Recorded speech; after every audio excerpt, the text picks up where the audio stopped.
With the world once again thrown into war, the U.S. 1st Infantry Division is called into service. With regiments dating back to the American Revolution, it is the oldest continuously serving division in the United States Army. Known as the Big Red One for their distinctive arm patch, the Fighting First set sail from New York to the United Kingdom in early August 1942 to begin their training for the Second World War. Under the watchful eye of Major General Terry Allen, the division commander, the Fighting First was kept busy, preparing for their first taste of combat.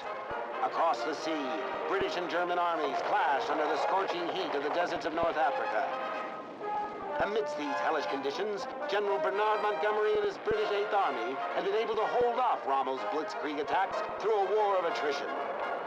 But the deadlock needed to be broken, and the Big Red One, fresh from their training, waited eagerly for their call to action. Meanwhile, British Prime Minister Winston Churchill and American President Franklin D. Roosevelt, along with General Dwight D. Eisenhower, devised an amphibious assault directed at the Vichy French-held territories of North Africa. Codenamed Operation Torch, the invasion was to start in late October of 1942, with the 1st Infantry Division embarking for the Algerian coast. Unsure if the German-occupied French forces would attack U.S. troops, bright American flag armbands were to be worn as a deterrent. However, this was the least of the Big Red One's worries, as Rommel's battle-hardened Africa Corps were not about to give in to these young American soldiers without a fight.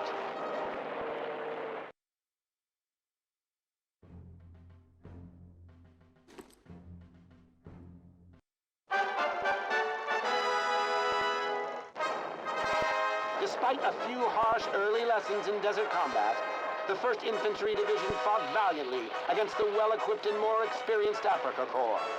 Sweeping across the North African deserts, they pinned Rommel's troops on the Tunisian coast. With nowhere to retreat and surrounded by Allied naval and air forces, the Africa Corps surrendered in May of 1943. Operation Torch was a resounding victory, as the Big Red One took 40,000 prisoners and successfully helped push Germany out of North Africa. Meanwhile, Churchill convinces Roosevelt that attacking Europe through Italy will shorten the war, saying that the Mediterranean is the soft underbelly of the crocodile. Known as Operation Husky, plans are devised for another massive amphibious invasion, this time targeting Sicily and involving British and American troops, as well as the Navy and Air Corps. When the news reaches General George S. Patton that he will be commanding the American troops, the fiery general proclaims, "I want those 1st Division sons of bitches. I won't go on without them." After learning the true scale of the offensive, Hitler immediately cancels a planned offensive on the Russian front and orders the transfer of German troops to assist in the defense of the key Italian island. In the early morning hours of July 10, 1943, with the coastline heavily defended and the fearsome Hermann Goering Panzer Division lying in wait, the 1st Infantry Division prepares for another beach landing, this time near the town of Gela on the southwest shore of Sicily. The silence is broken when General Patton's command ship, the Monrovia, and other battleships begin to pound the Italian coast with massive 16-inch shells. As fires from the naval bombardment break out along the besieged coastline, the Big Red One is ordered into their assault boats to begin the invasion of Italy.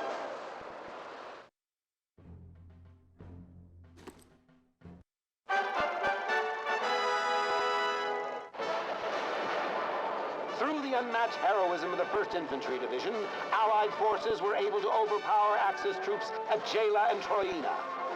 Even the tanks of the mighty Hermann Goering Division were no match for one of the most accomplished American fighting units of World War II. In 37 days of continuous fighting, the Big Red One had taken control of 18 towns and villages. Operation Husky was an unmitigated Allied success, as Axis forces were driven from the island and the Mediterranean sea lanes reopened. Italian dictator Benito Mussolini is removed from power, and Italy surrenders on September 8, 1943. Churchill and Roosevelt, believing that momentum had shifted to the Allies' side, commit to opening a second front in Europe to aid the besieged Russian army. Involving over 4,000 landing craft and preceded by U.S. and British airborne drops, Operation Overlord is to be the largest amphibious invasion in history. Now under the command of Major General Clarence R. Hubner, the division sails back to the British Isles that October and begins training for what would become one of the most decisive conflicts of the war. In the early morning hours of June 6, 1944, under the umbrella of the English Channel's unpredictable weather, the invasion gets underway. the 1st Infantry Division is tasked with securing a section of the Normandy coast designated as Omaha Beach. But the German army is well prepared, and Rommel himself, looking for retribution for his sound defeat in North Africa, is tasked with the defense of northern France. The definitive turning point in the war is at hand, and Hitler's fortress Europa will soon taste the full fury of the battle-hardened troops of the Big Red One.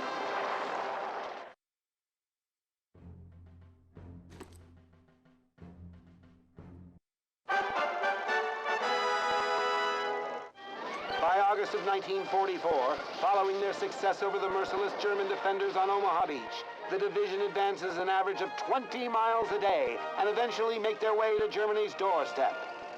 Reaching the heavily fortified Siegfried Line on September 12th, the division crosses into Germany for the first time. In brutal house-to-house fighting, they capture Aachen on October 21st, the first German city to fall. That winter, in an act of desperation, Germany launches a massive offensive in the Ardennes, and the Big Red One is tasked with holding the line in what would later be known as the Battle of the Bulge. Eventually fighting their way back into Germany by January of 1944, they cross the Rhine River and continue to advance across Germany. The division finds itself in Czechoslovakia on May 8, 1945, when the war in Europe is finally over as Germany surrenders. In 443 days of combat, the division had suffered over 20,000 casualties. By the war's end, they had taken more than 100,000 prisoners and received 16 medals of honor, as well as the distinction of being America's most accomplished fighting division of the Second World War.